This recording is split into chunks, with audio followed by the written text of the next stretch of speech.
السلام عليكم. هنعمل مع بعض النهارده بامر الله الكيكه. هنعملها بطريقه بسيطه جدا، من احلى والذ الوصفات بقى اللي بحب اعملها كده وبتتعمل بسهوله، هي وصفات الكيك. هنعملها مع بعض النهارده بكل بساطه. الناس بقى اللي الكيكه بتفشل منها مش بتظبط معاها، هنقولك بقى على كل اسرار الكيكه عشان تطلع معاكي ناجحه من اول تجربه وكل اسباب فشلها. بس اهم حاجه تتابعي معايا كده الفيديو للاخر علشان ما يفوتكيش التفاصيل الصغيره اللي انا هتكلم عليها في الفيديو، عشان تطلعي احلى والذ واطعم كيكه. بجد هتبقي فعلا استاذه في عمايلها. قبل ما نبدا الفيديو كده ما تنسوش تضغطوا لايك، ويلا كده نسمي الله ونشوف هنطلع الكيكه ازاي، وهنتكلم على كل الاسباب اللي تخلي الكيكه ناجحه معاكي من اول تجربه. يلا كده نسمي الله ونشوف هنعملها مع بعض ازاي. قبل ما تبداي كده شغل في الكيكه، هتبطني الصينيه بتاعتك بقطعه من الزبده، وهترشيها كده برشه من الدقيق، وهتركنيها على جنب. تمام. ويا ريت الزبده تكون طالعه من التلاجة، يعني تكون ساقعه. عندك بقى مقادير الكيكه لازم تكون كلها درجه حراره المطبخ، ما ينفعش تكون في التلاجة. تمام. 3 كوبايات من الدقيق، عليهم معلقه كبيره كده من البيكنج باودر او كيس من البيكنج باودر، ويفضل كيك شيف، بلاش البيكنج باودر اللي لونه اخضر علشان بيغمق الكيكه، ورشه ملح.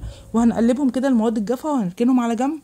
عندي بقى هنا 3 حبات من البيض، هننزل عليهم بكوبايه ونص من السكر، ويفضل طبعا السكر يكون ناعم ويكون ابيض ما يكونش خشن عشان ما يغمقش الكيكه. وعندي هنا رشه من الفانيليا ومعلقه كده من برش البرتقال. هتخلطي بقى المقادير كلها كويس جدا جدا. ممكن تعملي الخطوه دي في الخلاط على فكره، ممكن تستخدمي المضرب الكهربائي. انا هنا استخدمت المضرب اليدوي. وهننزل عليها بكوبايه من الزيت وكوبايه من عصير البرتقال. وضروري جدا تكون الكوبايه اللي بتعايري بيها المقدار تكون كل نفس الكوبايه، يعني ما ينفعش نعاير باكتر من كوبايه. واخلطي بقى المكونات كلها كويس جدا، السكر يدوب بتاعك، وتاكدي ان المكونات كلها امتزجت مع بعض. وهننخل بقى الدقيق للمره التانية، انا نخلته مره قبل ما اصور معاكم.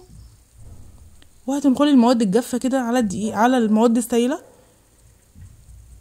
وقبل طبعا ما تبداي شغل في الكيكه، الفرن بتاعك تكوني مشغلاه وما يكونش على درجه حراره عاليه، يكون على درجه حراره متوسطه علشان ما تدخليش الكيكه الفرن وتعلى معاكي وبعدين تهبط من درجه الحراره. يعني هتشغلي الفرن على درجه حراره متوسطه كده قبل ما تشتغلي في الكيكه ب10 دقايق. وده خليط الكيكه بقى بيبقى بالشكل ده، ما بيبقاش تقيل قوي، ما بيبقاش خفيف قوي، بيكون قوامها بالشكل ده. هتنزلي بقى في الصينيه بتاعتك اللي مدهونه بالزبده، ويفضل طبعا الزبده، ما عندكيش زبده هتستخدمي زيت، بس يفضل الزبده علشان الكيكه تسيب معاك كده من الصينيه وتعرفي تقلبيها.